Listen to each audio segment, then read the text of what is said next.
Assalamualaikum warahmatullahi wabarakatuh. Hai semuanya, nama saya Septi Afida Zulka dari kelas HKI 6D. Pada kali ini, saya akan sedikit menjelaskan tentang sumber-sumber hukum nasional dan juga sumber-sumber hukum internasional. Yang pertama adalah sumber hukum nasional. Hukum nasional sendiri merupakan suatu kesatuan hukum yang dibangun untuk mencapai tujuan negara yang bersumber dari falsafah dan konstitusi negara. Di dalamnya terkandung tujuan, dasar, dan cita-cita dari hukum negara Indonesia.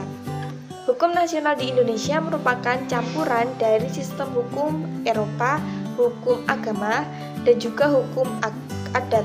Sebagian besar sistem yang dianut baik perdata maupun pidana. Dan sumber-sumber hukum nasional itu ada dua ya teman-teman, yaitu yang pertama sumber hukum formil, yaitu sumber hukum yang dikenal dan digali dalam bentuknya, yaitu perundang-undangan. Karena bentuknya tersebut, maka sumber hukum formil diketahui dan ditaati sehingga memperoleh kekuatan hukum. Sumber hukum formil terdiri dari undang-undang, kebiasaan, keputusan-keputusan hakim, traktat, dan pendapat sarjana hukum. Yang kedua adalah sumber hukum material. Adalah tempat atau asal mula dari mana sumber hukum itu diambil. Keyakinan atau perasaan hukum individu dan pendapat hukum dapat menjadi sumber hukum material. Selain itu, sumber hukum material bisa juga berupa hal-hal yang mempengaruhi pembentukan hukum seperti pandangan hidup, hubungan sosial dan politik, situasi ekonomi, corak peradaban, serta letak geografis dan konfigurasi internasional. Yang kedua adalah sumber-sumber hukum internasional.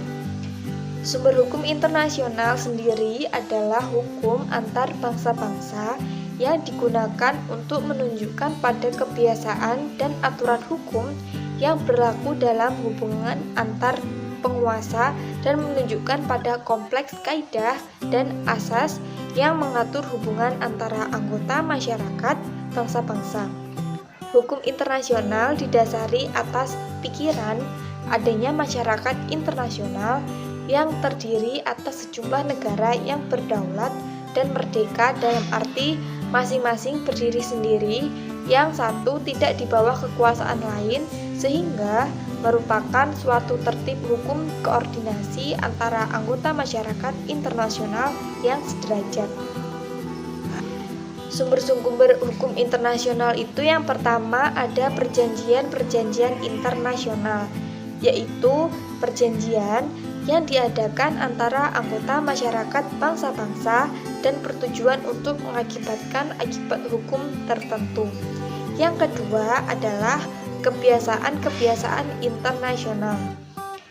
Merupakan sumber hukum internasional harus dipenuhi dari dua unsur yang masing-masing dapat kita namakan unsur material dan unsur psikologis, yaitu kenyataannya adanya kebiasaan serta sifat umum dan diterimanya kebiasaan internasional itu sebagai hukum.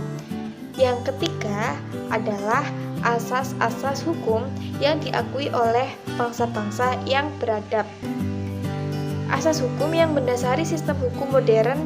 Yang dimaksudkan dengan sistem hukum modern adalah sistem hukum positif yang didasarkan atas asas dan lembaga hukum negara barat yang digunakan sebagian besar didasarkan atas asas dan lembaga hukum Romawi. Kemudian terakhir adalah keputusan hakim.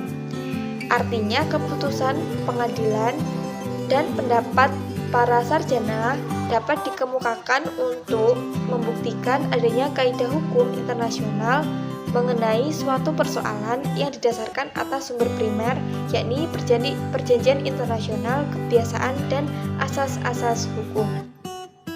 Sekian ya penjelasan dari saya, adapun ada kurangnya mohon maaf dan semoga bermanfaat. Terima kasih. Wassalamualaikum warahmatullahi wabarakatuh.